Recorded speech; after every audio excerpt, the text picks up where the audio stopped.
Chronic disease অর্থাৎ প্রাচীন পীড়া, কারণ তার চিকিৎসা। প্রাচীন পীড়ার কারণ এবং তার চিকিৎসা। আমরা আমাদের যে থিওরি, সেই থিওরি অনুযায়ী, হোমিওপ্যাথিক যে তত্ত্ব অনুযায়ী, ক্রনিক ডিজিজের কারণটা হচ্ছে there is three invisible disease producing power, অদৃশ্যতা রোগ সৃষ্টিকারী শক্তি, যেটাকে হ্যানিম্যান বলেছেন মায়াজম। রোগ উৎপাদন করার একটা শক্তি, যে শক্তিটাকে চোখে দেখা যায় না, কোনো মাইক্রোস্কোপে অনুসন্ধান করে পাওয়া যায় না, সেটা হচ্ছে মায়াজম। মায়াজমের আবার কতগুলি ধারা রয়েছে। একটা হচ্ছে সোরা, আরেকটা হচ্ছে সাইকোসিস, আরেকটি হচ্ছে সিফিলিস। তাহলে psora, syphilis, sycosis is the root cause of the disease. আমরা আগের আলোচনার মধ্যেও বলেছি যে শতকরা ৮০ থেকে ৯০% রোগ সৃষ্টি হয় ডিউ টু সোরা, আর বাকি যে অংশটা থাকে সেটুকু সৃষ্টি হয় সিফিলিস আর সাইকোসিস। এই বীজ দুষ্ট ফলে বাকি রোগগুলো। এবার আমরা চিকিৎসাকালে যেটা নিদান তত্ত্ব বলা হয় ডায়াগনোসিস, আমরা ডিজিজ ডায়াগনোসিস করি অ্যালোপ্যাথিক দৃষ্টিভঙ্গি, আর হোমিওপ্যাথি দৃষ্টিভঙ্গিতে কিন্তু তারা ডিজিজ ডায়াগনোসিস করে না, তারা রোগীর চিকিৎসা করে। অর্থাৎ আমরা যেটা বারবার বলি, homeopath treat the patient not disease, allopath treat the disease not patient। তাহলে আমরা পরবর্তীকালে আমাদের দৃষ্টিতে হোয়াট ইজ পেশেন্ট সেটা আমরা পরে আলোচনা করব। তবে একটু টাচ দিয়ে রাখি, সেটা হচ্ছে হোমিওপ্যাথিক দৃষ্টিতে patient is a whole extent, অর্থাৎ সামগ্রিকভাবে যে ভাইটাল ফোর্স আক্রান্ত হয় তাকে বলা হয় পেশেন্ট। অর্থাৎ আমরা বলতে পারি যে পেশেন্ট সে, অর্থাৎ internal outer manifestation of the internal derangement of vital force. জীবনী শক্তি আভ্যন্তরীণ গোলযোগের ফলে যে লক্ষণগুলো প্রকাশ পায়, এটাই হচ্ছে সেই পেশেন্ট, অর্থাৎ সেই ভাইটাল ফোর্স। এটা হচ্ছে আমাদের দৃষ্টিতে পেশেন্ট। তার এবার হচ্ছে আমরা নিদান তত্ত্ব নিয়ে যে আলোচনাগুলো করি, নিদান তত্ত্ব মানে হচ্ছে ডায়াগনোসিস। নিদান তত্ত্ব ডায়াগনোসিস করা। অ্যালোপ্যাথরা ডায়াগনোসিস করে কিভাবে? অ্যালোপ্যাথরা ডায়াগনোসিস করে নানা রকম প্যাথোলজিক্যাল, রেডিওলজিক্যাল, এই সমস্ত ইনভেস্টিগেশনের মাধ্যমে। তা আমরা অনেকেই রোগ বলতে কি বুঝি? আমরা রোগ বলতে হোমিওপ্যাথরা একভাবে দেখে রোগ, আর অ্যালোপ্যাথরা একভাবে দেখে। অনেকে পীড়ার রোগের বিশেষের নাম দেয় এবং সেটা তার নিদান নিয়ে নানা আলোচনা বা মতামত পোষণ করে। এই বিষয়ে এত ব্যস্ত থাকে যে আসল কাজে বড় একটা সময় তারা পায় না। তা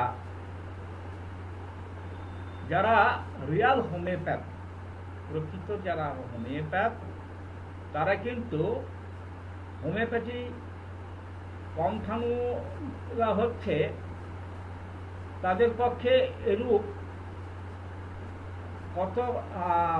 করাটা কতটা বৃথা পরিশ্রম। তাদের পক্ষে এটা বৃথা পরিশ্রম। তার কারণ হচ্ছে যে আমরা চিকিৎসা করব রুগীর, তা রুগীর চিকিৎসা যখন করব তখন আমরা অ্যাজ এ হোল পেশেন্টকে দেখব কিসের পেশেন্ট, সে আর্নিকার পেশেন্ট না বেলেডোনার পেশেন্ট না রাষ্ট্রকের পেশেন্ট, আমরা তাকে চিহ্নিত করব পেশেন্ট হিসাবে। তা অনেকে ম্যালেরিয়ার উৎপত্তি এই বিষয়ে অনেকে মনে করে যে ড্রেন বা নর্দমা বিভিন্ন জায়গায় জল জমলে কি হয়, সেখানে জলটা দূষিত হয়, সেখানে মশা ডিম পাড়ে, ডিম পাড়ার ফলে সেই মশা যখন মানুষকে কামড়ায় তখন তার একটা জ্বর আসে, সেই জ্বরটাকে বলা হয় ম্যালেরিয়া। তা এই ম্যালেরিয়া যদি হয় তার জ্বর আসবে, কম্প দিয়ে জ্বর আসবে। এবার কম্প দিয়ে জ্বর এলে তারা কি করবে, অ্যালোপ্যাথরা তার ব্লাড টেস্ট করবে, ব্লাড টেস্ট করে সেখানে তার ম্যালেরিয়ার জার্ম খুঁজে পাবে।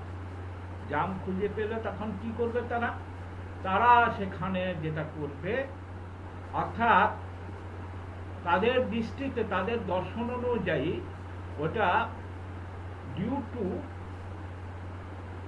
ব্যাকটেরিয়া বা ভাইরাস, তা ভাইরাস ব্যাকটেরিয়া, তারা অ্যালোপ্যাথির দৃষ্টিতে হচ্ছে virus bacteria is a root cause of the disease. তখন তারা কি করবে, সেই ব্যাকটেরিয়াকে মেরে ফেলার জন্য, সেই ভাইরাসকে মেরে ফেলার জন্য তারা কিছু তাদের মারার যে উগ্রবীর্য যে ওষুধগুলো আছে সেগুলো দিয়ে সেই ভাইরাসগুলোকে মেরে দেয়। তাহলে সেখানে তারা হয়তো কুইনাইন দেবে, তা কুইনাইন দেওয়ার পরে তাদের ভাইরাস ব্যাকটেরিয়া যাই হোক না কেন দেহের মধ্যে যেটা বাসা বেঁধেছে সেটা তাদের দর্শন অনুযায়ী সেগুলো মরে গেলে তবে সুস্থ হবে। তা তারা অ্যালোপ্যাথরা নিদানের বিপরীতে চিকিৎসায় তারা করে থাকে বা তাদের শাস্ত্র অনুযায়ী অনুমোদিত। কাজে অ্যালোপ্যাথের পক্ষে এইরূপ নিদান অনুসন্ধান কর্তব্য অবাঞ্ছনীয়। তারা ঠিকই করে, তাদের নিদান অনুযায়ী তারা ভাইরাস ব্যাকটেরিয়াগুলো মেরে ফেলে, মেরে ফেলার জন্য যে ওষুধগুলো আছে সেগুলো তারা ব্যবহার করে। কিন্তু যিনি প্রকৃত হোমিওপ্যাথ হবেন বা হোমিওপ্যাথি লাইনে আসবেন, তিনি কিন্তু জানেন যে পীড়ার নিদান বাইরে নয়, পীড়ার যে আমরা রোগের যে ম্যানিফেস্টেশন যেটা আমরা দেখছি সেটা কিন্তু হোমিওপ্যাথরা জানে সেটা বাইরের পীড়া নয়, তার হচ্ছে আভ্যন্তরীণ গোলযোগ, ইন্টারনাল ডিরেসমেন্ট অফ ভাইটাল ফোর্স। তা সেখানে পীড়ার নিদান বাইরে নয়, বাইরে কারণ কেবলমাত্র উত্তেজক কারণ, অর্থাৎ যে ম্যানিফেস্টেশনটা হলো, অর্থাৎ কম্প দিয়ে জ্বর এলো, সেটা কিন্তু তার outer manifestation, not internal manifestation. তার আভ্যন্তরীণ গোলযোগ রয়েছে, তার বহিঃপ্রকাশ যেটা ঘটেছে সেটা হচ্ছে উত্তেজক কারণটা হচ্ছে তার জ্বর এসছে, কম্প দিয়ে জ্বর এসছে। তা এখন এই ক্ষেত্রে হোমিওপ্যাথ কি করবে, হোমিওপ্যাথ যেটা করবে সেখানে সে তার লক্ষণগুলো খুঁজে বেড়াবে, তার লক্ষণগুলো খুঁজে তার লক্ষণ সমষ্টি অনুযায়ী যে ওষুধগুলো আসবে, অর্থাৎ মোর সিমিলার যে ওষুধটা আসবে সেই ওষুধটা প্রয়োগ করবে। আর অ্যালোপ্যাথ কি করবে, অ্যালোপ্যাথ তখন এই ম্যালেরিয়ার জ্বর হওয়ার ফলে সেই ব্যাকটেরিয়া বা ভাইরাস যাই হোক না কেন সেটা মারার জন্য তার বিপরীত যে ওষুধ, সেই বিপরীত ওষুধগুলো দেবেন। অর্থাৎ এই ক্ষেত্রে ম্যালেরিয়ার জন্য তিনি কুইনাইন ওষুধ দেবেন। এবার তারা এই দেওয়ার ফলে কি হচ্ছে, দেওয়ার ফলে রোগটা সাপ্রেসড হয়ে যাচ্ছে, ডিজিজটা সাপ্রেসড হয়ে যাচ্ছে।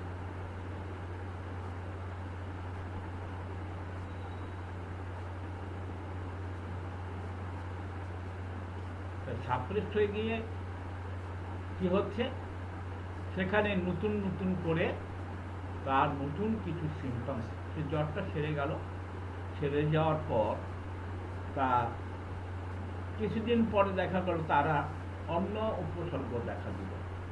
এবার অন্য উপসর্গ দেখা দেওয়ার পরে সেটাকে নিরাময় করার জন্য তারা আবার একটা নতুন ওষুধ দিল। সেখানে তারা ডায়াগনোসিস করে যে অন্য যে রোগগুলো হলো সেই রোগগুলোর জন্য ওষুধ দিল, সেটা চাপা পড়ে গেল। তা চাপা পড়ে যাওয়ার ফলে আবার তার সেই কমপ্লেনটা থাকলো না, কিন্তু তার পরিবর্তে কিছুদিন বাদে দেখা গেল তারা অন্য একটা কমপ্লেন দেখা দিয়েছে। কিন্তু আমরা জানি ভিতরের কারণের প্রতি লক্ষ্য না করে যদি আমরা ওই আউটার ম্যানিফেস্টেশনের উপরে যদি আমরা চিকিৎসা করি তাহলে কিন্তু ডিজিজটা সাপ্রেসড হয়ে যায়। আর এর ফলে হচ্ছে কি, সাপ্রেসড হলে ভয়ঙ্কর বিপদ। যদি জেলসিয়ামের লক্ষণযুক্ত রোগী আমরা দেখি, তো জেলসিয়াম না দিলে বা কিছুদিন ভালো জেলসিয়াম দেওয়া হলো না, অ্যালোপ্যাথিক চিকিৎসা করার পরে কিছুদিন ভালো থাকলো, পুনরায় আক্রমণ হলো, তখন মনে হইবে যে জ্বর চিকিৎসা কুইনাইন এই বেস্ট।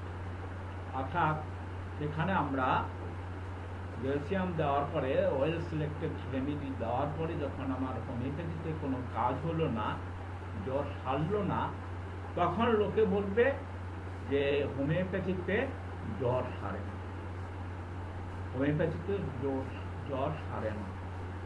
তা এইটা হচ্ছে, এবং তাদের আর একটা ধারণা যে জ্বর চিকিৎসায় কুইনাইন ছাড়া আর কোনো ওষুধ নেই, হোমিওপ্যাথিতে প্রকৃত জ্বরের প্রতিকার নাই, এই সমস্ত কথা তারা বলে থাকে। এবার হচ্ছে আপনার যদি অন্তর্দৃষ্টি থাকে তবে রোগীর লক্ষণের মধ্যে আপনি সোরা বিষ বা প্রমেহ বিষ বা উপদংশ বিষ এদের মধ্যে যে কোনো একটা লক্ষণ আপনি পাবেন। এবং বোঝা যাইবে যে সেই গুপ্ত শত্রু শরীরের থাকিয়া ওষুধের কার্য স্থায়ী করিতে দিচ্ছে না। অর্থাৎ ভিতরে যে মায়াজমের যে কারণে সে রোগটা স্থায়ীভাবে আরোগ্য হতে দিচ্ছে না, তখন তার প্রতিকার বিধানে সোরা বিষনাশক বা সাইকোসিস বিষনাশক বা সিফিলিস বিষনাশক ওষুধ যেমন প্রয়োজন হবে সেই রূপ ওষুধ নির্বাচন করে প্রয়োগ করতে হবে। তাহলে আমরা কি করব?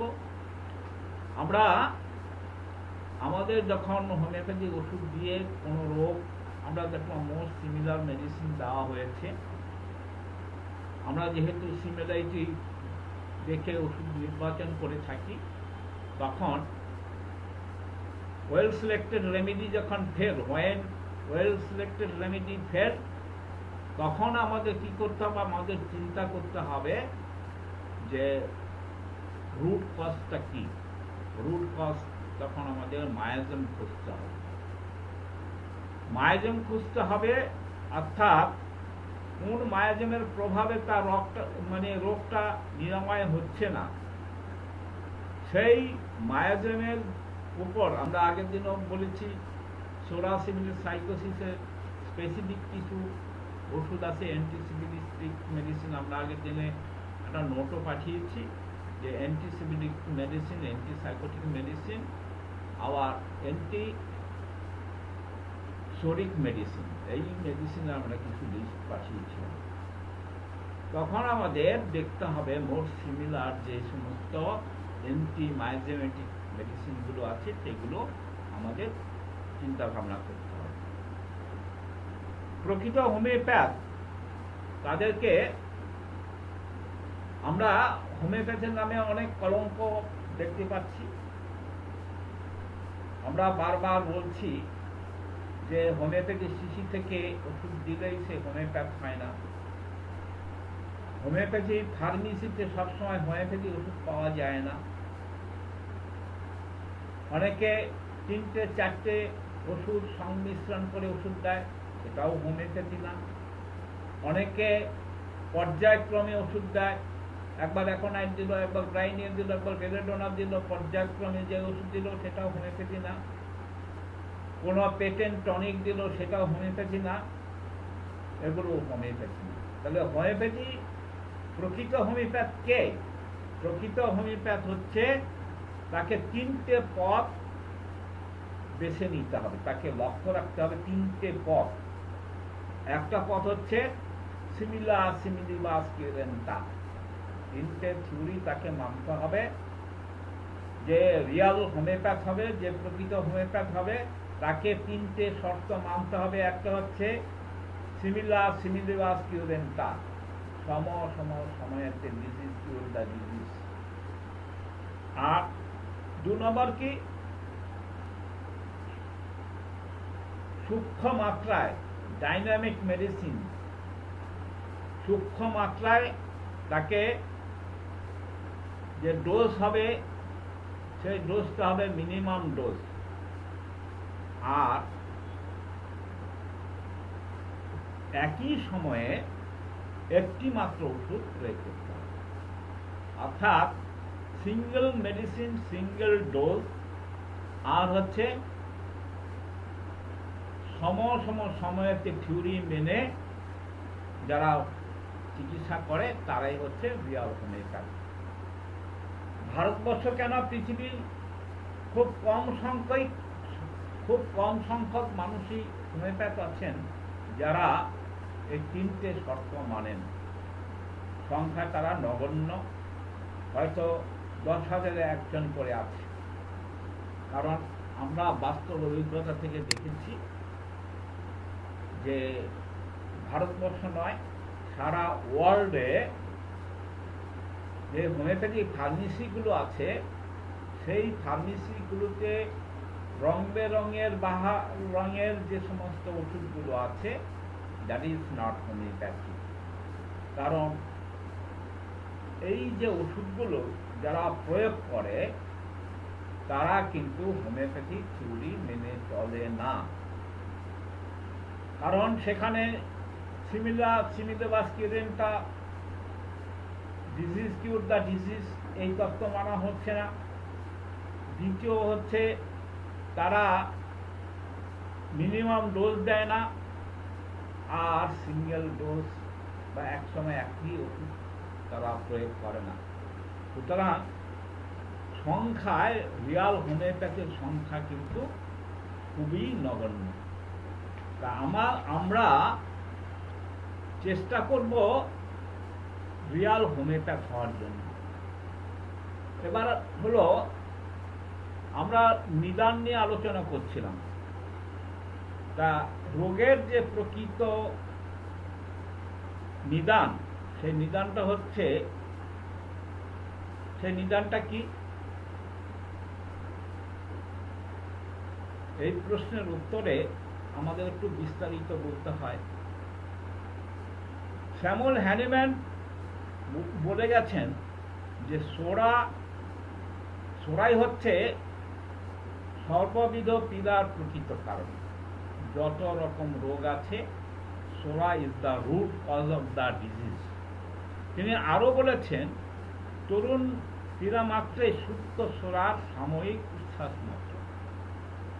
আমাদের এর আগে কেউ একজন আমাদের প্রশ্ন করেছিল যে অ্যাকিউট কেসে আমরা মানে কেস হিস্ট্রি লিখব কিনা। তা সেই সেই ব্যাপারে আমাদের বলতে হয় যে এই যে অ্যাকুইট ডিজিজ বা তরুণ রোগ, সেই তরুণ রোগটা কি? কিছু আছে অ্যাক্সিডেন্টাল ক্ষেত্রে আমরা সেটা বাদ দিতে পারি, যেমন ধরুন কেউ বৃষ্টিতে ভিজলো, জ্বর, সর্দি কাশি জ্বর হলো, কেউ কোনো উঁচু জায়গা থেকে পড়ে গিয়ে আঘাত পেল, কিংবা কোনো বার্নিং কেস, মাথা আগুনে পুড়ে গেল, সেগুলোর ক্ষেত্রে একটু ব্যতিক্রম আছে। এছাড়া যে কোনো তরুণ রোগে এটা হচ্ছে সাময়িক উচ্ছ্বাস। সাময়িক উচ্ছ্বাস কোনো সেখানে তার ব্যাকগ্রাউন্ডে যেটা দেখা যাবে তার পিছনে একটা সোরা রয়েছে। তাহলে তরুণটিরা মাত্র হচ্ছে যে সুপ্ত ঘুমন্ত যে মানে সোরা রয়েছে তার সাময়িক উচ্ছ্বাসটা হচ্ছে তরুণ ব্যাধি, অ্যাকুট ডিজিজ। সোরা দোষ বললে এর প্রকৃত অর্থ অনেক সময় আমাদের ঠিক মতো হৃদয়ঙ্গম হয় না, আমরা অনেক সময় বুঝতে পারি না যে সোরা দোষটা কি। আমরা বহুবার বলেছি, সোরা is the suppressedness of scene. আমরা গল্প করে প্রথম দিকে ক্লাসে আমরা বলেছিলাম সৃষ্টির প্রারম্ভে, এগুলো শাস্ত্র পুরাণের কথা বিভিন্ন গ্রন্থে, ধর্মগ্রন্থে আছে। বিশেষ করে খ্রিস্টানদের ধর্মগ্রন্থ বাইবেল, মুসলিমদের যে কোরআন শরীফ, সেখানে বলছে সৃষ্টির আদিতে মানে মানবী, একজন মানব আর মানবী ছিল, ঈশ্বর তাদের নিষিদ্ধ ফল খেতে মানা করেছিল, কিন্তু ঈশ্বরের নির্দেশ অমান্য করে তারা নিষিদ্ধ ফলটা খেয়েছিল। তা নিষিদ্ধ ফলটা কেন খেয়েছিল? শাস্ত্র অনুযায়ী তারা ছিল মানে শয়তানের প্ররোচনা, ডেভিল, শয়তান তাকে এক্সাইটেড করেছে।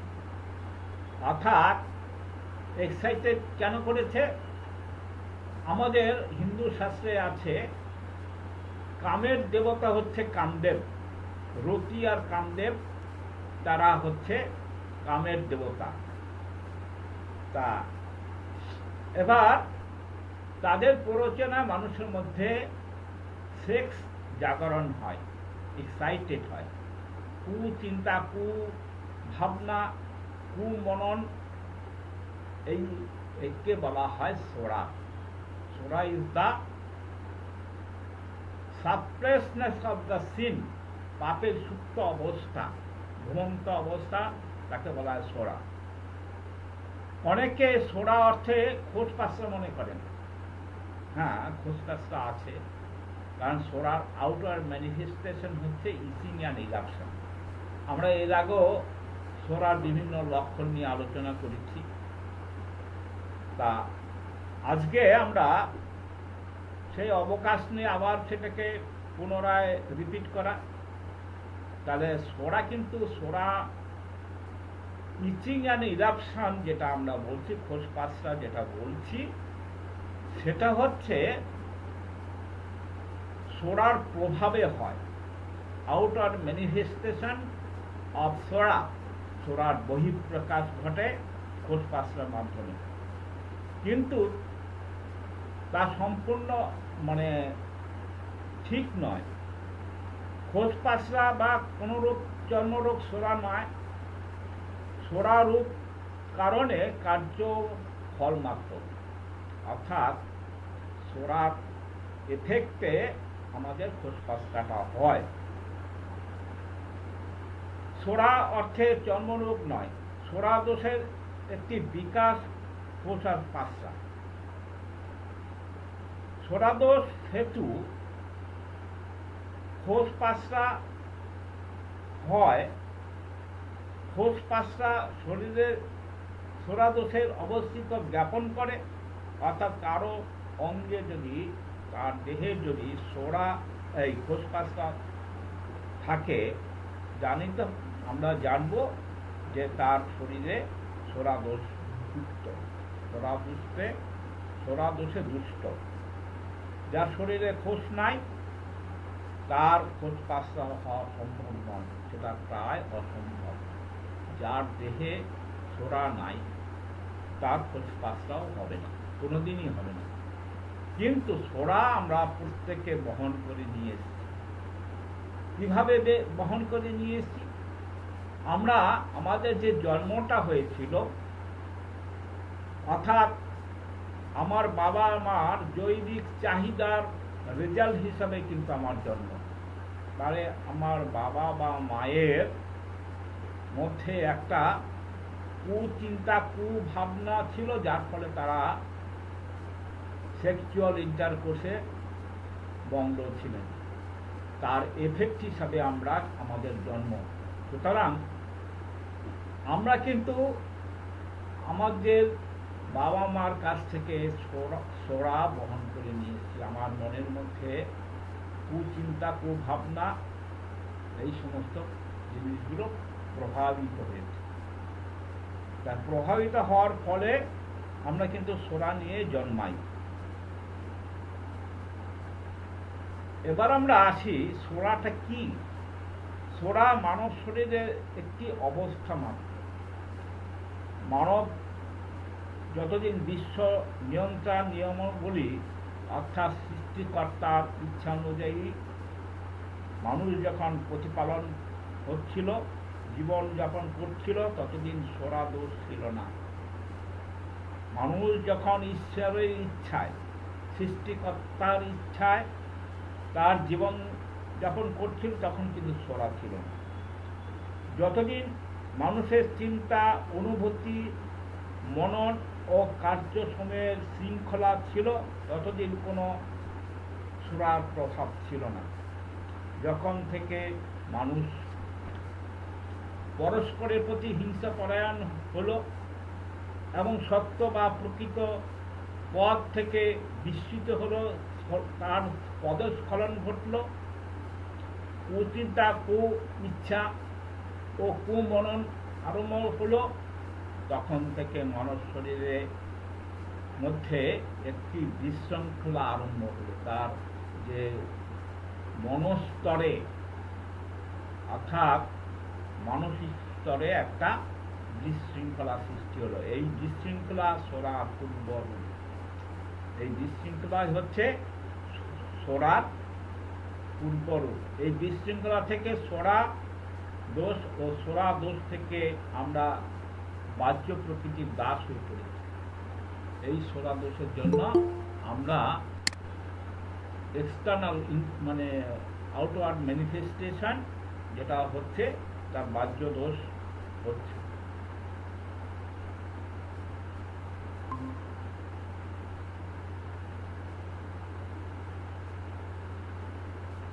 তাহলে যতদিন পর্যন্ত মানুষ ন্যায় এবং সত্য নিয়ে চলত, ততদিন পর্যন্ত তার রোগ প্রবণতা আদৌ ছিল না। অর্থাৎ সত্যনিষ্ঠা, ভালো মনন, এই সমস্ত যতদিন ছিল, ততদিন পর্যন্ত সোরা ছিল না।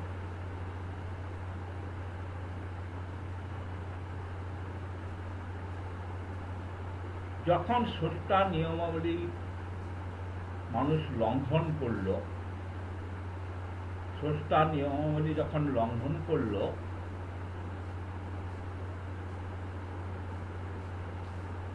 এবং পরস্পরের প্রতি মিথ্যা অলিক ব্যবহার শুরু করলো, অর্থাৎ অসত্য সঙ্গত কাজ, অন্যায়সঙ্গত কাজ ব্যবহার আরম্ভ করলো, তখন থেকে সেই স্রষ্টার নিয়ন্ত্রণে সৃষ্ট অভিপ্রেত সেখানে বিশৃঙ্খলা দেখা দিল। নির্মল স্বচ্ছ সত্য ও বিশৃঙ্খলা অবস্থার পরিবর্তে, এই শৃঙ্খলার পরিবর্তে কি হলো? বিশৃঙ্খল অবস্থার সৃষ্টি হলো। এই বিশৃঙ্খলা বা বিপর্যয়যুক্ত অবস্থা থেকেই সোরার সৃষ্টি। তাহলে সোরা, আরেকটা সোরা সৃষ্টির মূল কারণ হচ্ছে আধুনিক সভ্যতা, সিভিলাইজেশন। যে শৃঙ্খলা, যে বিশৃঙ্খলা বা বিপর্যয়ের কথা আমরা বললাম, তা তখনও মানসিক অবস্থায় মাত্র, তখনও কার্য বিপর্যয় ঘটে নাই, অবস্থা বিপর্যয় ঘটেছে মাত্র। যে অবস্থাটা, তার বিপর্যয় শুধু ঘটেছে মাত্র। এই অবস্থা বিপর্যয় না ঘটলে সোরার আবির্ভাব অসম্ভব। এই মানসিক বিপর্যয় যদি না হতো তাহলে সোরাও আসতো না। মানসিক বিশৃঙ্খলা ঘটছে ভবিষ্যতে কার্য বিশৃঙ্খলা ঘটার কারণ মাত্র। মানসিক বিশৃঙ্খলা ঘটার ফলে কি হচ্ছে? ভবিষ্যতে কার্য বিশৃঙ্খলা ঘটার কারণ মাত্র।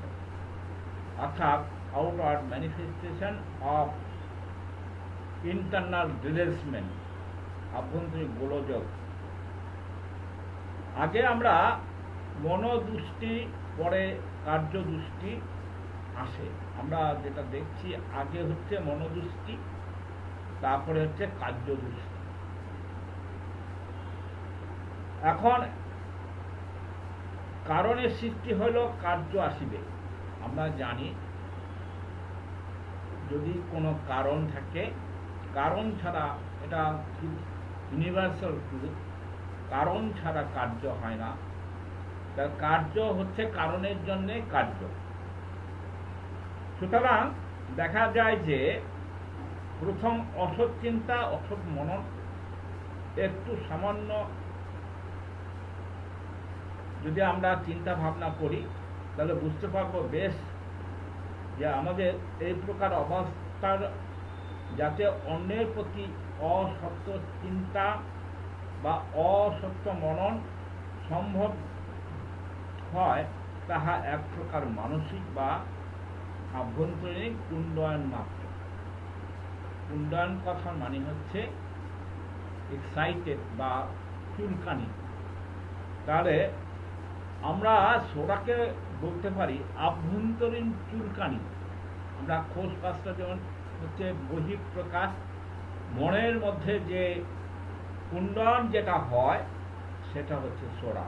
এই কুণ্ডন অবস্থা থেকে মানুষের রোগ প্রবণতার প্রথম সোপান, ফার্স্ট সিঁড়ি হচ্ছে এই সোরা, হচ্ছে রোগ সৃষ্টির, মানবদেহের রোগ প্রবণতার ফার্স্ট স্টেপ হচ্ছে এই মানসিকভাবে যে বিকৃতি। তাহলে আগে অসত্য চিন্তা ও সে সঙ্গে অসত্য মনন। প্রথম হচ্ছে অসত্য চিন্তা বা কুচিন্তা, তারপরে হচ্ছে অসত্য মনন।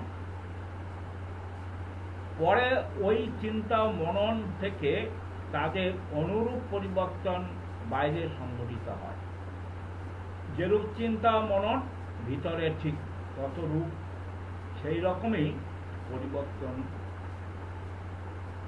পরিবর্তনটা কোথায় হয়?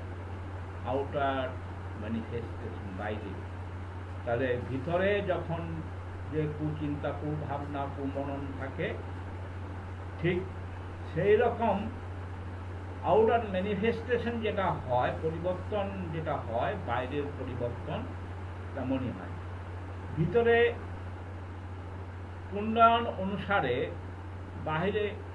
বাইরেও সেই রকম কুণ্ডায়ন হয়। আমাদের মনের ভিতরে যে কুণ্ডায়ন, সোজা আরো পরিষ্কার করে বলতে হয় চুলকানি। মনের মধ্যে যে চুলকানিটা থাকে, তার বহিঃপ্রকাশ হচ্ছে বাইরে, তার বহিঃপ্রকাশ হচ্ছে সেই রকম চুলকানি।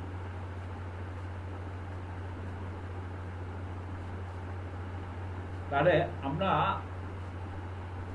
সাইকোলজিতে জানি, সাইকোলজিতে আমরা যে জিনিসটা জানি, যে মনের যে চিন্তা ভাবনা, তার বাইরে তার বহিঃপ্রকাশ ঘটে। যার ফলে তার দৈহিক পরিবর্তন ঘটে।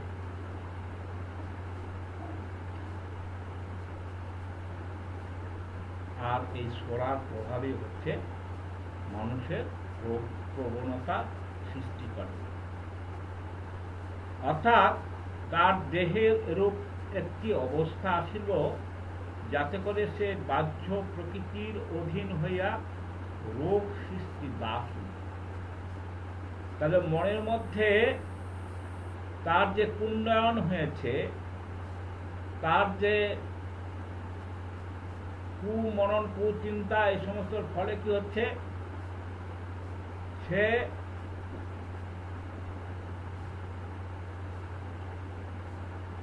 মানে প্রকৃতির অধীন হয়ে রোগ সৃষ্টি দাস হয়ে গেল। রোগ শক্তিকে বাধা দেওয়ার শক্তি সে হারিয়ে ফেলল। আমাদের ভাইটাল ফোর্সের একটা শক্তি আছে, সেটা হচ্ছে রোগ শক্তিকে প্রতিহত করা, বাধা দেওয়ার একটা শক্তি। তা এই কুণ্ডায়নের ফলে, মানসিক কুণ্ডায়নের ফলে তার কিন্তু রোগ শক্তিকে বাধা দেওয়ার শক্তি হারিয়ে ফেলল। আগে আমরা বলেছি অসত্য চিন্তা ও মনন এক প্রকার আভ্যন্তরীণ কুণ্ডায়ন। আমরা এর আগেও বললাম যে অসত্য অর্থাৎ মিথ্যা চিন্তা, অসত্য মনন, কুমনন এক প্রকার আভ্যন্তরীণ কুণ্ডায়ন, অর্থাৎ মনোরাজ্যে তার একটা কি বলবো মানে প্রভাব পড়ে। ও এই আভ্যন্তরীণ কুণ্ডায়নের প্রতিরূপ বাহ্যিক কুণ্ডায়ন সোরা আদি এবং বিকশিত মুক্তি। তাহলে এই আভ্যন্তরীণ কুণ্ডায়নের ফলে তার যে প্রতিচ্ছবি ফুটে ওঠে, বাইরের যে প্রতিচ্ছবি ফুটে ওঠে, সেটা হচ্ছে সোরা আদি ও বিকশিত মুক্তি। বাস্তবিক সোরার প্রথম আবির্ভাবে এটা মানবদেহে কোনো অংশে কুণ্ডায়ন রূপে দেখা দেয় ও তার সঙ্গে কুণ্ডায়নের ফলস্বরূপ রসপূর্ণ উদ্ভেদ আসিয়া উপস্থিত। এই এর ফলে কি হচ্ছে, তার যে বাহ্যিক যে ম্যানিফেস্টেশনটা হয়, সেখানে একটা ইচিং অ্যান্ড ইরাপশন এবং সেখানে রসপূর্ণ উদ্ভেদ, অর্থাৎ সেখানে রসালো একটা উদ্ভেদ ইরাপশন থাকে। এই জন্যই সোরা অর্থে অনেকে কোষ চুলকানি বলে।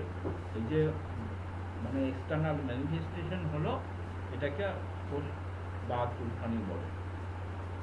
তবে সোরার ফলমাত্র বা কার্যমাত্র এটা সোরা নয়।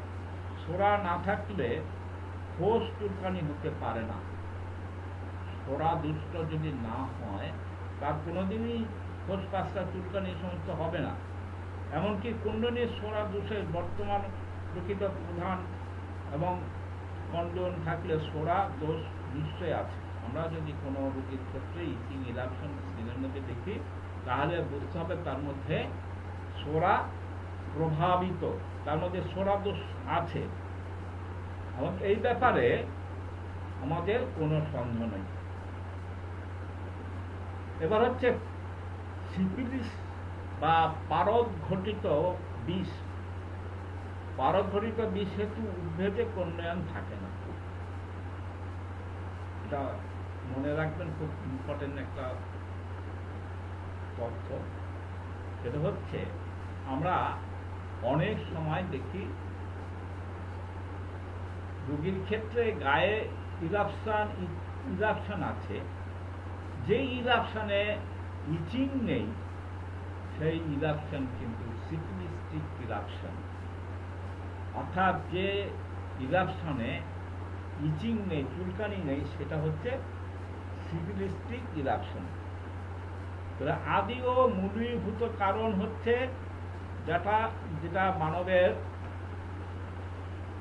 রোগ প্রবণতা থাকে, আর সেই সোরা দোষ বংশক্রমে মানে জেনারেশন টু জেনারেশন চলে আসে।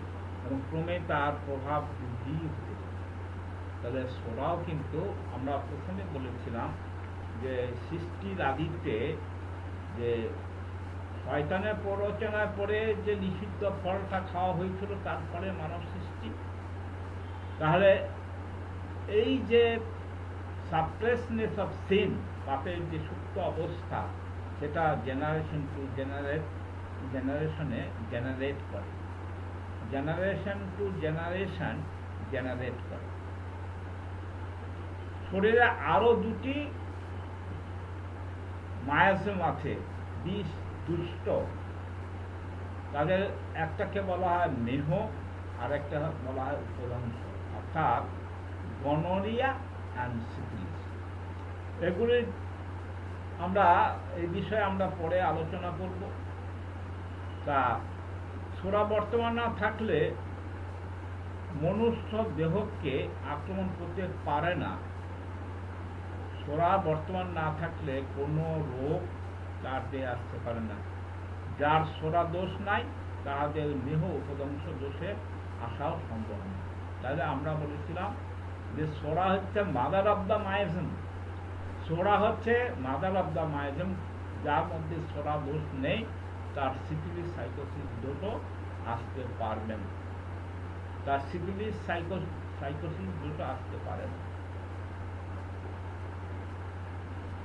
অতএব মানুষের দুষ্কৃতি বা পাপ কার্য থেকে সোরা আসে, অর্থাৎ তারা পাপ কার্যের ফল। আমরা শুরুতেই বলেছিলাম সোরা হচ্ছে সাপ্রেসনেস অফ সিন, পাপ কার্যের ফল সোরা। আগে পাপ চিন্তা কুমনন, পরে হচ্ছে তার মনন অনুসারে কার্য।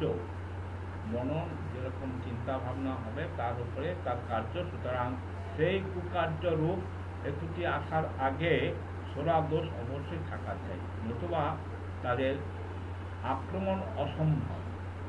অর্থাৎ তার দেহে যদি সোরা না থাকে তাহলে সিফিলিস সাইকোসিসও আসতে পারবে না। মোট কথা সোরা অসৎ চিন্তা অসৎ মননের ফল, আর মেহ এবং উপদংশ অসৎ কার্যের ফল। আমরা এর আগে আলোচনা করেছি যে সোরা হচ্ছে সাপ্রেসনেস অফ সিন। আমার মনে কুচিন্তা কুভাবনা, সেই কুচিন্তা কুভাবনা থেকে আমাকে কুকাজ করতে বাধ্য করে। কুকাজ বাধ্য করার ফলে আমি কি করি? কুচিন্তার ফলে আমরা কি করি? আমরা নিষিদ্ধ পল্লীতে যাই। নিষিদ্ধ পল্লীতে যাওয়ার পরে সেখানে মানে রোগ দুষ্ট অপোজিট সেক্সের সঙ্গে মিলিত হওয়ার ফলে যে একটা দুটো ভ্যানারেল ডিজিজ হয়, তার মধ্যে একটা হচ্ছে গনোরিয়া আর একটা হচ্ছে সিফিলিস। এবার হচ্ছে সিফিলিসের একটা বৈশিষ্ট্য হচ্ছে সিফিলিস হচ্ছে ধ্বংসাত্মক। সিফিলিস হচ্ছে ধ্বংসাত্মক। আর গনোরিয়ার ফলে হচ্ছে কি তার মধ্যে একটা টেন্ডেন্সি অ্যাবনর্মাল গ্রোথ হওয়ার একটা প্রবণতা থাকে। আর এইটা আমাকে কে নিয়ে গেল নিষিদ্ধ পল্লীতে? সোরা আমাকে নিয়ে গেল, সোরা বাধ্য করলো আমাকে নিষিদ্ধ পল্লীতে যাওয়ার জন্য। তা মানুষের এই সোরা দোষ নিজেই নানা পীড়ার কারণ।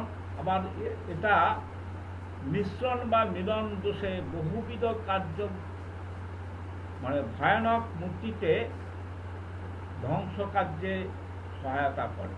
এগুলি একে একে আমরা আলোচনা করছি। 1 নম্বর, অ্যালোপ্যাথি চিকিৎসাতে মানবের এই সোরা দোষকে আরোগ্য না করে কেবল তেজস্ক্রিয় ভেষজ শক্তি দ্বারা ক্রমাগত চাপা দেওয়া হয়। অ্যালোপ্যাথি চিকিৎসার ক্ষেত্রে কি হয়? তারা মানুষের সোরা দোষকে আরোগ্য না করে কেবল তেজস্ক্রিয় কিছু ওষুধ দিয়ে তারা ক্রমাগত চাপা দিতে থাকে। এটা তারা কেন করে? তারা করে, প্রথম হচ্ছে তারা সোরা সম্বন্ধে তাদের কোনো জ্ঞান নেই, সোরা ভয়ঙ্করতার সম্বন্ধে তাদের জ্ঞান নেই। দ্বিতীয় হচ্ছে তারা রুগীকে খুব র্যাপিড মানে উপকার দেখাতে চায়। তার ফলে তারা দ্রুত নিরাময় বা আরাম দিতে চায়, যদিও সেটা আমাদের থিওরি অনুযায়ী that is not ideal cure, এটা আদর্শ আরোগ্য নয়। আর অ্যালোপ্যাথিতে কোনোদিনই মানে ওই আদর্শ আরোগ্য হয় না, কোনো কালে সেটা হয় প্যালিয়েশন। তারা তখন কি করে, তখন তারা বাইরের যে সমস্ত উদ্ভিদগুলো রয়েছে তার উপর উগ্রবীজ প্রলেপ দিয়ে সোরাকে অন্তর্মুখী করে দেয়। অর্থাৎ তার দেহের যে সোরার প্রভাব রয়েছে সেটাকে বিভিন্ন রকম ইঞ্জেকশন, মলম, লোশন এ সমস্ত দিয়ে চাপা দেয়। তাহলে রোগটা কি হলো, রোগটা তখন বাইরে ছিল, আউটার ম্যানিফেস্টেশন ছিল, সেটা ইন্টারনাল ডিটেচমেন্ট শুরু হয়ে গেল। তাহলে তারা সোরাকে অন্তর্মুখ করে দিল, এবং এর ফলে কি হলো, দেহের যে যন্ত্রগুলো আছে, আমাদের অর্গানগুলো আছে, সকলকে পীড়াগ্রস্ত করল।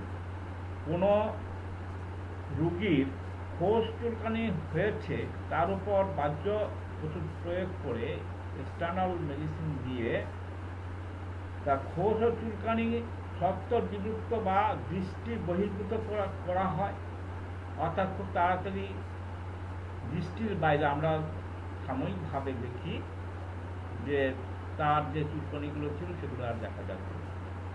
যারা প্র্যাকটিস করেন তারা উপলব্ধি করবেন, দেখবেন যে আপনি কোনো সোরার রুগী অর্থাৎ খোস পাঁচটা চুলকানি এ সমস্ত অ্যালোপ্যাথি চিকিৎসা করে যারা আপনার কাছে এসছে, দেখতে পাবেন যে তার সেই বাহ্যিক যে এক্সটার্নাল যে ম্যানিফেস্টেশনটা ছিল, সেই ম্যানিফেস্টেশনটা নেই, কিন্তু ওই জায়গায় তার চুলকানি ভাবটা আছে, একটু লাল লাল ভাব আছে, তার একটা অনুভূতি আছে যে চুলকায়। তাহলে কি হলো, সেটা বাইরে ছিল, বাইরে থেকে সেটা ভিতরে চলে গেল, অর্থাৎ ইন্টারনাল ডিরেসমেন্ট শুরু হয়ে গেল।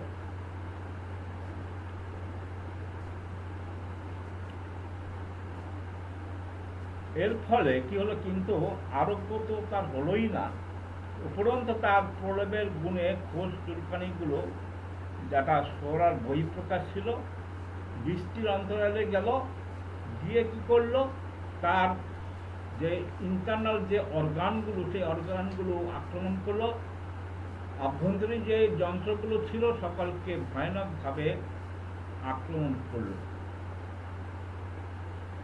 তার ফলে কি হলো, স্নায়ুমণ্ডলীর বিকৃতি উৎপাদিত হলো, ভয়ানক শিরপীড়া আনলো।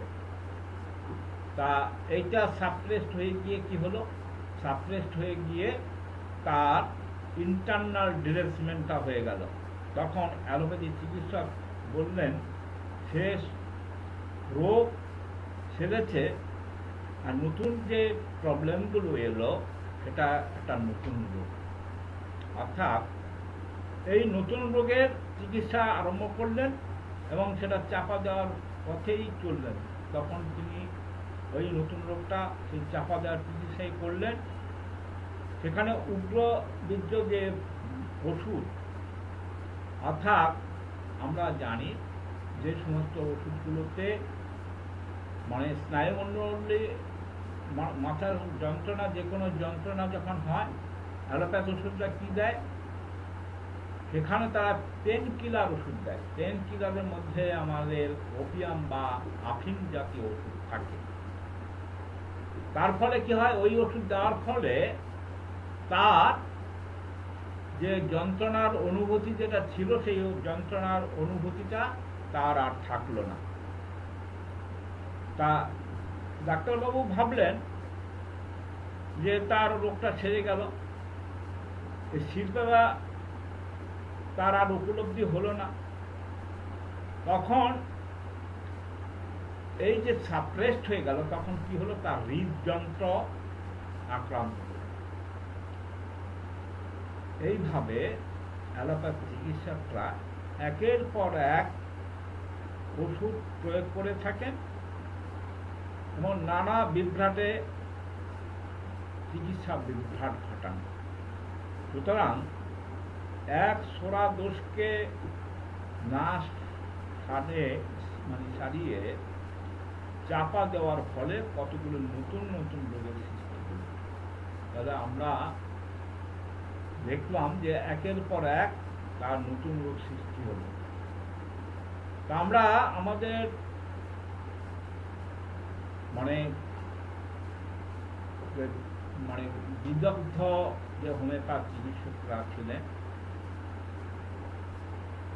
তার মধ্যে অ্যালেন, কেন, হ্যারিংটন, এরা সকলেই এরূপ অভিজ্ঞতা কথা লিখে গেছেন এবং স্যামুয়েল হ্যানিম্যান প্রদর্শিত একক প্রকৃত হোমিওপ্যাথ পন্থায় চিকিৎসক তাদের নিজ নিজ চিকিৎসাতে এরূপ অভিজ্ঞতা লাভ করেছেন।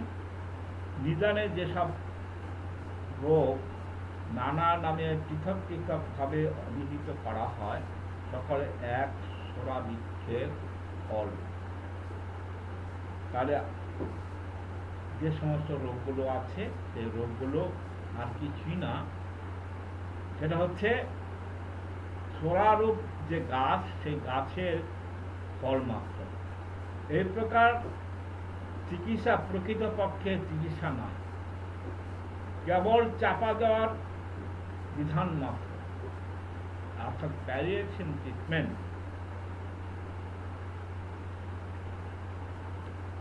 চাপা দিতে গিয়ে অ্যালোপ্যাথিক যে ওষুধগুলো ক্রিয়ার গুণে এবং মিলনের সুখসাধ্য পীড়া, দুরারোগ্য ও অসাধ্য পীড়া, এর ফলে হচ্ছে কি আমরা এই যে সমস্ত যেটা সহজেই সারত যে রোগটা সেটা পরবর্তীতে দুরারোগ্য রোগে পরিণত করে। সোরাদোষ আবার মেহ উপদংশের সঙ্গে মিলিত হয়ে ভয়ঙ্কর রকম রোগ সৃষ্টি করে। আমরা যেটা এর আগের দিন আমরা আলোচনার মধ্যে বলেছিলাম যে ক্যান্সার রোগ হচ্ছে মানে কম্বিনেশন অফ সোরা অ্যান্ড সাইকোসিস অ্যান্ড সিকনেস।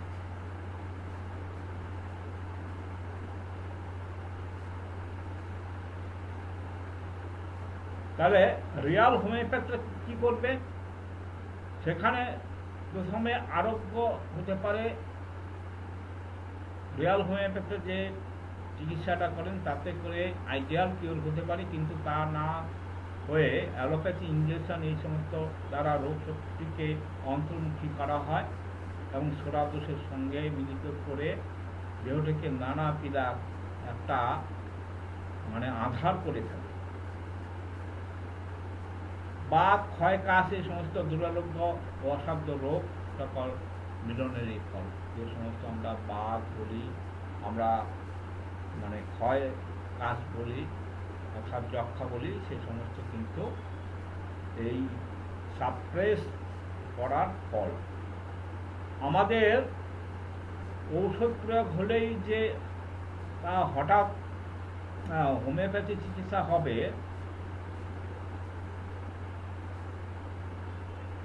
আমাদের যে সমস্ত চিকিৎসকরা আছে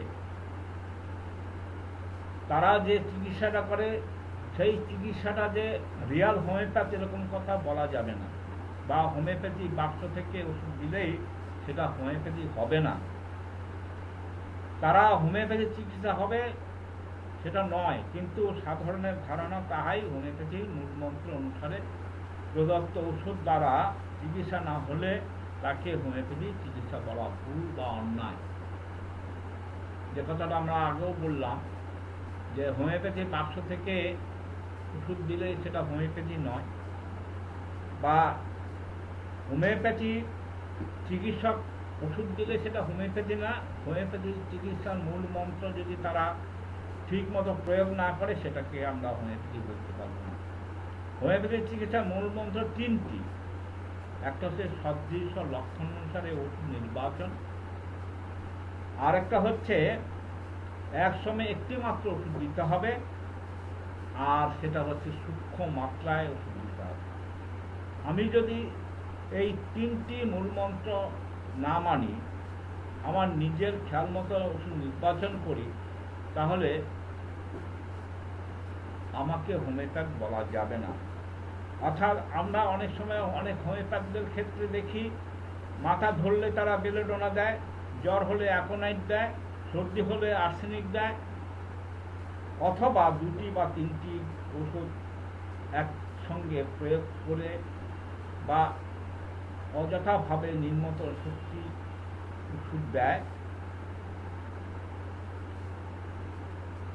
এটা কিন্তু হোমিওপ্যাথি চিকিৎসা হলো না। বা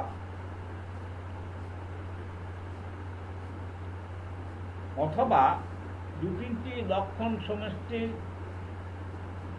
দেখে যে ওষুধ দেওয়া হলো, কিছুদিনের জন্য সেটা নিরাময় হলো বা আরাম পেল, সেটাও কিন্তু হোমিওপ্যাথি না, তাকে আরোগ্য বলা যায়। সেটাকে আমরা যেটা আগেও বলেছি যে এটা it is not ideal cure. Aconite দিলে হয়তো সঙ্গে সঙ্গে গায়ের যে তাপ, সে তাপটা কমে গেল। তা অ্যাকোনাইট দিলে গায়ের তাপটা কমে যায় কেন? গায়ের তাপ কমে এইরকম প্রয়োগে মাত্র হৃৎপিণ্ডের উপর একটি অযথা শক্তি প্রয়োগ করে উক্ত যন্ত্রের অবসাদ ঘটায়, যার ফলে তাপ কমে যায়। তাহলে এখানেও কিন্তু হোমিওপ্যাথি হলো না। অর্থাৎ কোনো একটা দুটো লক্ষণ দেখে আমি ওষুধ দিলাম, কারো হচ্ছে জ্বর হয়েছে, আমরা অ্যাকোনাইট দিলাম, অ্যাকোনাইটের বাকি লক্ষণগুলো দেখলাম না, জ্বরটা কমলো। কেন কমলো? সেখানে হার্টের উপর তার একটা প্রভাব আছে অ্যাকোনাইটের, সেই প্রভাবের ফলে তার তাপমাত্রা কমে গেল। ডাক্তারবাবু ভাবলেন যে তার জ্বরটা কমে গেল, কিন্তু হার্টের প্রতিক্রিয়াতে সর্বনাশ হতে পারে। নিউমোনিয়াতে অনেকে ভেলেট্রাম দেন অসম লক্ষণে প্রয়োগ করে, এখানেও কিন্তু সর্বনাশ হওয়ার সম্ভাবনা থাকে। বিজ্ঞ হোমিওপ্যাথ মাত্রই জ্ঞাত আছেন, অনেক হোমিওপ্যাথিক নামধারী চিকিৎসক পর্যায়ক্রমে দু তিনটি ওষুধ প্রয়োগ করেন, কেউ বা ওষুধের নিম্ন শক্তি প্রয়োগ করেন, মাদার টিনচার ইউজ করেন, সেগুলো কিন্তু নীতিবিরোধী। সুতরাং কোনো রোগীর রোগ লক্ষণ ও ইতিহাস রীতি রেস্টি করে লিপিবদ্ধ করে যদি রাখবেন, অর্থাৎ চিকিৎসার মূল নীতিটা হচ্ছে প্রথমে তার কেস হিস্ট্রি লিখতে হবে, রেকর্ড রাখতে হবে, এবং রোগী বর্তমান সময়ে যে রোগ লক্ষণ সমষ্টি ভোগ করছেন তার 2-1 বছর মাত্র হয়ে আছে। রোগী হয়তো এখন বৈকালে সামান্য জ্বর আসে, কাশি ও গাত্রদাহ আছে, সময়ে সময়ে শীতবোধ হয়, অক্ষুধা, অরুচি, লুজ মোশন ইত্যাদি হয়। 2-3 বছর পূর্বে তার সবিরাম জ্বর হতো, কুইনাইন ও টনিক খেয়ে সে জ্বর কমেছিল। এই সমস্ত তারও আগে চুলকুনি, পাঁচরা এই সমস্ত ছিল। এই সমস্ত রেকর্ড দেখে আমরা সিমিলারিটি দেখে যখন ওষুধ দেব, তখন দেখা যাবে যে তার 2-4 বছর আগে যে রোগগুলো ছিল সেগুলো আবার পুনরায় ফিরে এসেছে। তখন বুঝতে হবে যে আমার চিকিৎসা সঠিক।